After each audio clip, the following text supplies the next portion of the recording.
I'm Cici Wu. I'm the host of Chew on This Storytelling, and this is the first time in a long time that I haven't been in virtual reality, so it's kind of like blowing my mind that you're all in human form.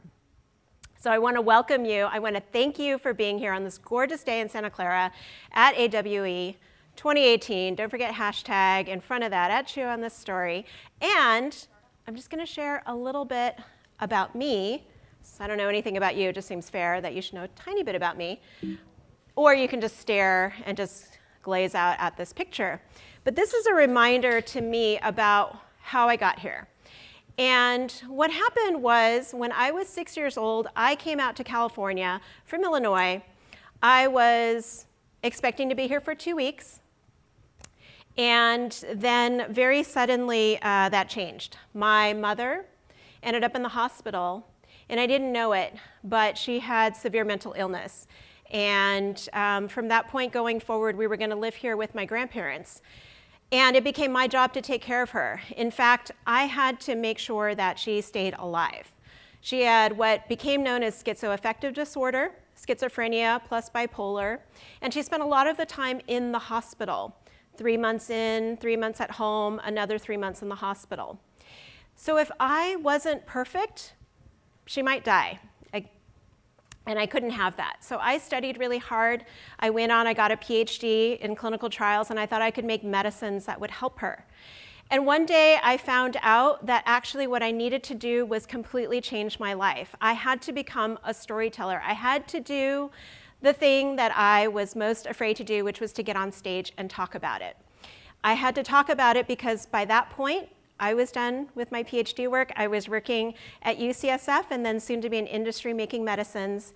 And she was doing really well. She had moved to Oakland.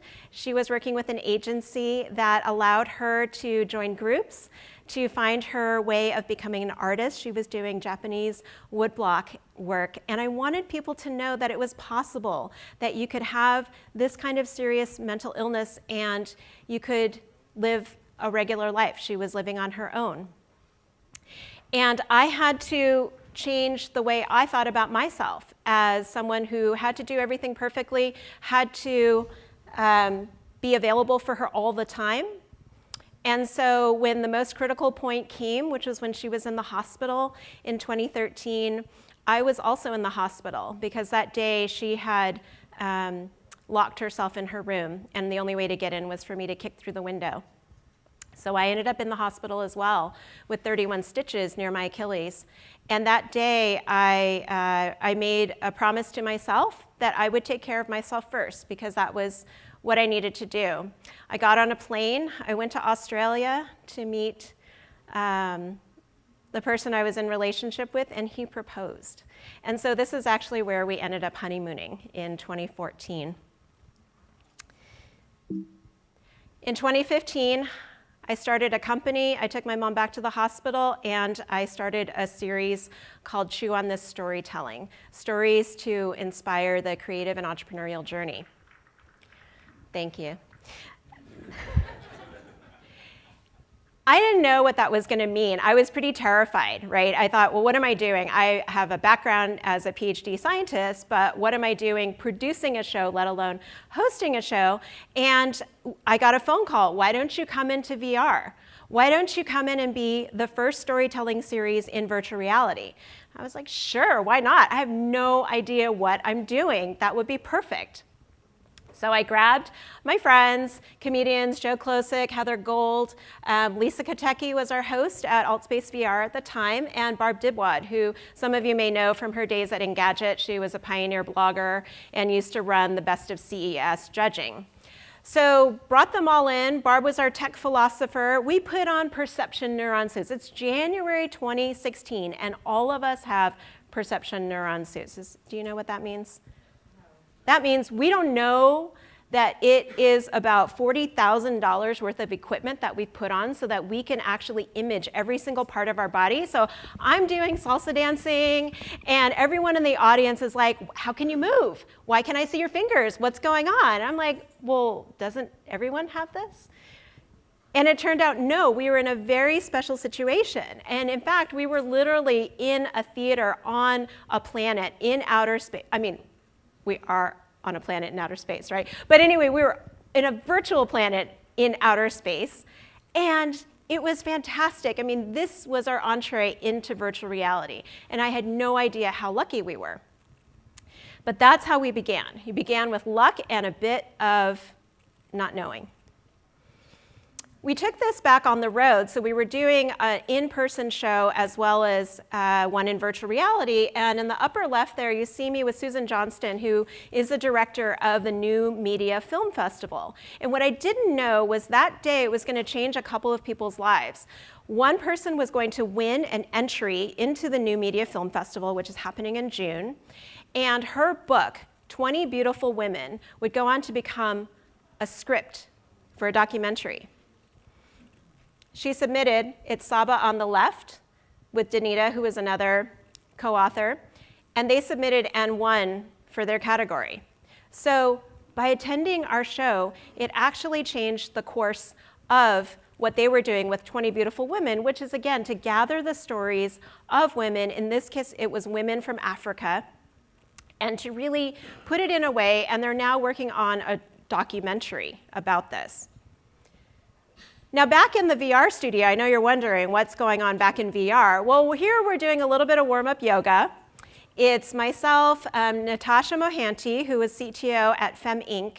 And what they do is they bring in images of young girls into video and other types of images so that places like Disney can actually show what looks like their audience.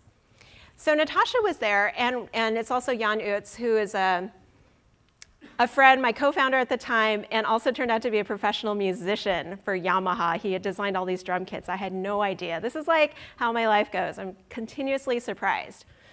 Natasha that day talked about mentoring young women in tech. And this is also very naive. I didn't know about battery life in VR. I just had no idea. And while we were in there, someone from the audience, because we opened it up to the audience, he said, you know, we're wearing very expensive glasses, and you're having us stand here for quite a long time. And I thought, whoa, is this going to be like a VR argument, or what's going to happen? He thanked us for talking about this topic. He said he had two sisters who work in tech, and that is very challenging for them to get mentored. So he really appreciated the conversation that we were having. So rather than needing to design a really fast-paced environment, it was actually the slow conversation that invited our audience to come and connect with us. We made it across from VR into the traditional storytelling world. So these are storytellers who usually sit and talk about where did brother hair come from and that sort of thing. We brought virtual reality as something because they actually don't accept storytelling unless you're physically in the same space with each other. So it's very interesting how storytelling is being defined and redefined in this time. But as designers of VR or XR experiences, I want to bring back to you the hero's journey. Now, if you look at what people talk about in Hollywood, of course, we're very familiar with this style, the hero's journey, 3-act structure. And what is offered in VR is that people will say, well, you don't need a linear structure like this. You can actually have a non-linear structure. You can actually allow your audience to do whatever it is that they want. And I want to invite you into the inner journey. So there is a journey that people are going through anytime they're going through an experience in life. And we always focus on transformative storytelling. Otherwise, it's just an anecdote. But in this case, you want to remember that what people are experiencing in their virtual worlds also needs to weave back in to their real life. I didn't bring up a picture. People got married in VR. You probably heard about that. In our case, one of the most compelling things was something that I learned about when we interviewed people in Seattle who are putting together a community of filmmakers. They're generally working with 360i. They're also bringing in motion capture. So on this particular episode in May, we actually had the motion capture co-founders there in the avatar. We also had a surprise guest. It was Sandy Smolin. He is a longtime television director. He also decided that he was going to create something in VR. He brought 2 free divers who dove 100 feet to be with dolphins and whales. They debuted this at the Sundance Film Festival, and I asked him what was the response that he got. He said a woman who was there with a client who was paraplegic was crying afterwards when she took off the goggles. And she said, "What happened? What's wrong?" And he said, "I've always wanted to swim. And I've always wanted to swim with dolphins, and now I feel like I just have." So if you are creating, this is the type of experience that people can have based upon your creations. While we have Chew on This Storytelling as a show, we also have Quintessence Storytelling as a consulting agency. There we are focused on the idea that everyone can come through and find their personal version of joy. I won't get into this depiction of it. I think that this quote from Rumi really summarizes it quite well. Let the beauty you love be what you do. And that is my goal, because I know in the tech industry, people work long hours. I know that there's a rapid pace. I know that it can go off very quickly. And yet I also know that when you are in the flow, you lose track of time, and that is wonderful. So what I want you to know is there are few things that are going to make as much impact as your work right now. You are creating a new world. When you design with joy and intention, you are creating that space for all of us to be human, for all of us to find our way to our humanness, our flaws. I have fallen down a black hole on stage in VR and landed up at the top of the stairs. It's a weird place to be right now, but it's also really fun. You really want to think about how virtual reality integrates with your real life, because when you do create an opportunity for people to live a story, to experience a story, you don't know what's going to come out of it. And the last thing I'll leave you with is the picture on the left came when I decided to tell the story about my mom in 2014, and I found out that my childhood best friend Martha and her mom were in the audience in San Francisco at a theater. And they came up to me afterwards and they said, "Do you have any photographs from when you were little?" And I said, "No, my mom tore them up. That was part of her illness. She destroyed all of my photos." And they said, "Well, we have some of you from that time." So that was one of the photos. Thank you so much for your attention.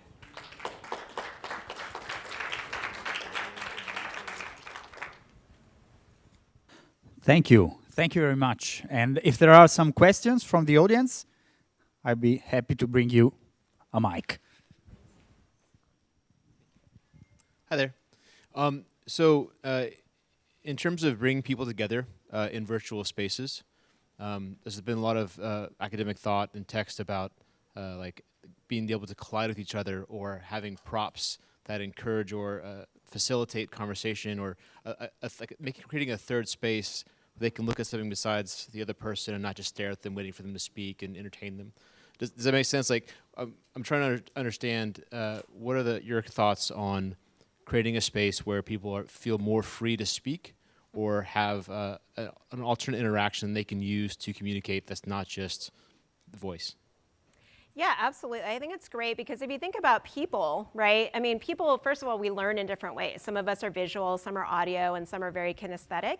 So I think for people to have that awareness of themselves to begin with, and then to offer that sort of experience. So you'll find that there is a lot of music, different kinds of music. We had the first piano performance, and so people really, it was on purpose that we wanted people just simply to listen.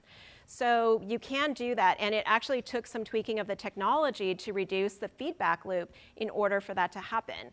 I think with people are offering dance parties, there's different kinds of ways that your body can experience. I mean, certainly haptic can take it up to the next level. And then there are some therapeutic intentions around it, right? So PTSD and other types of conditions can be specifically addressed. As far as in a social interaction, I think what's really important is to consider Maslow's hierarchy of needs, and that one starts with the foundation of being safe. So certain platforms have really done a lot. They create a kind of a bubble, and so it's because we're not familiar with the technology, we can just easily bump into each other, and people feel like their personal space is violated, right? We have to redefine those things. So I think creating the safety, I think the MCs really help a lot because they are facilitating in a way. I mean, in the early days we had bouncers, right? So sort of bad behavior, but at the same time, and I've heard this suggested, is really you can ask people to agree to a code of conduct. I mean, I think we all had to sign that for this conference, right? So I think there's some agreement, and I think the more that you allow people to view it as a community, the more that people are able to build up. So some offline or analog types of things, Facebook groups or others, can help to support that feeling of community as well.